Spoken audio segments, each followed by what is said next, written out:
Welcome into College Football Breakdown with Kelly in Vegas, where we bring Kelly in, ask her what's going on in Las Vegas, and also get some of her opinions on this upcoming college football card. So let's do it. Kelly, how you doing today? Doing great. Been spending a lot of time breaking down this week's card, so I'm ready to get to it.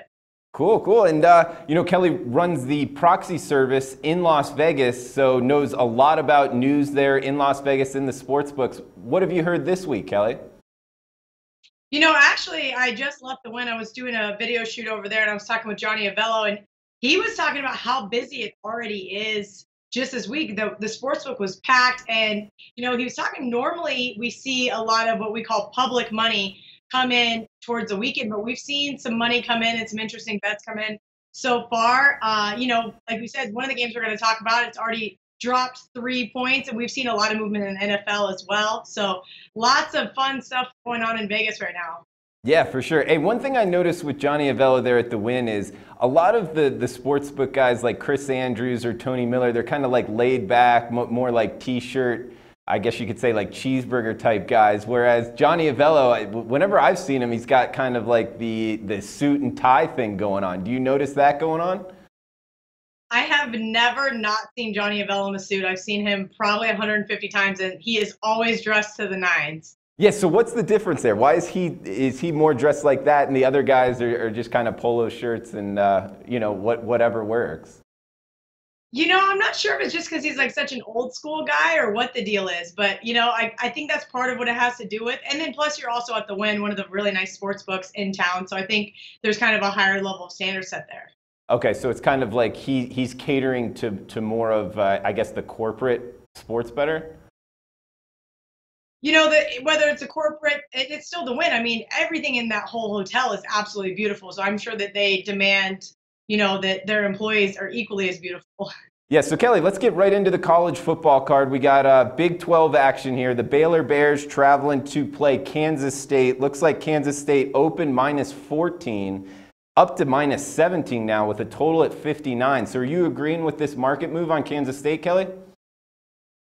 This is one of the games I was referring to that just got absolutely beat up early in the week by some of the sharp guys. It did open at 14. 3-point jump is pretty significant, but I think that that's because these guys know that what we saw from Baylor last week was rather fraudulent. They did get the cover, but at actual stats and numbers side, Baylor just got outgained.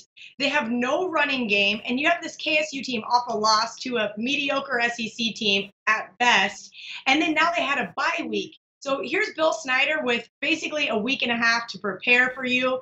It's not going to look good for Matt Rule and the Bears. I think this is going to be an absolute beatdown. Okay, so Baylor kind of getting, I guess you could say, a little better, at least against the point spread where they've been priced at. But you do bring up a good point with Bill Snyder with extra time to prepare. I know you know this team very well, went to Kansas State. Have you noticed that in the past with Bill Snyder, extra time to prepare, he's done very well against the point spread? Or kind of similar to, I guess, the Nick Saban thing, Kelly? Bill Snyder, everybody knows, is kind of the quintessential, like one of the best dogs in college football when you want to play him.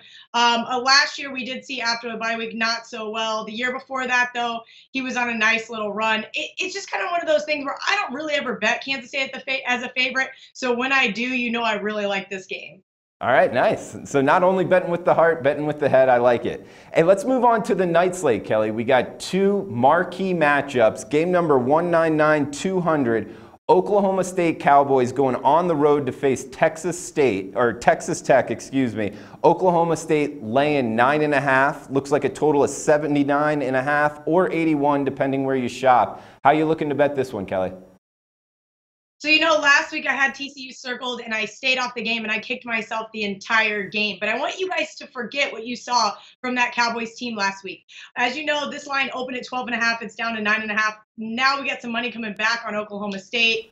So I think what the sharp guys are trying to do here is maybe middle this game, but I don't really see that as the case. There was 4 turnovers last week by the Oklahoma State Cowboys. We're not going to see that happen with this Texas Tech defense.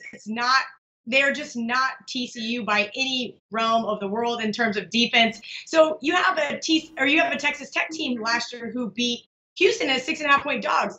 So you have this general public perception that maybe this Red Raiders team is not getting as much credit as they deserve. I've had Oklahoma State rated high since week 1, and I did not punish them that much for the loss against TCU. And I actually look at it a little bit more as maybe, hey, that was a look ahead kind of spot where they didn't even think TCU was a real deal. They will not have a problem in Lubbock. I think Cliff Kingsbury's probably going to lose his job here shortly anyway, because this 3-0 is very fraudulent for the Red Raiders. Yeah, he might be on borrowed time for sure.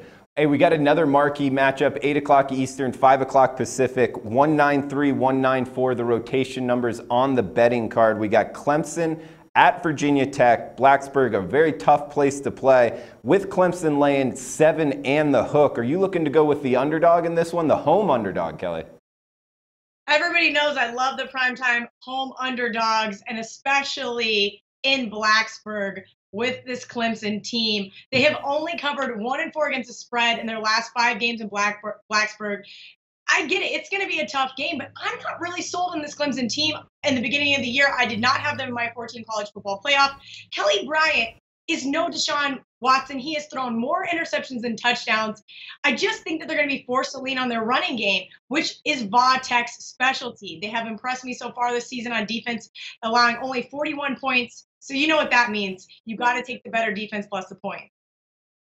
All right, so taking the home underdog, Virginia Tech Hokies. You heard it there from KellyInVegas. Find her on Twitter at KellyInVegas. Kelly, anything else before we close it down? Nope. Good luck this week, Drew. All right, good luck to you too, Kelly. And we'll be back next week with 3 more picks from Kelly and some news from Las Vegas. Hey guys, thanks for tuning in to our channel. Now, we've put a lot of work into producing all these free videos, so please help us out and keep all our content free for you forever by simply liking, sharing, commenting, and subscribing. Now, not to mention, a visit to our industry-leading website will warm the hearts of all our SBR employees, especially myself. Now, the links are over there to the left, so do check those out. Thanks for watching.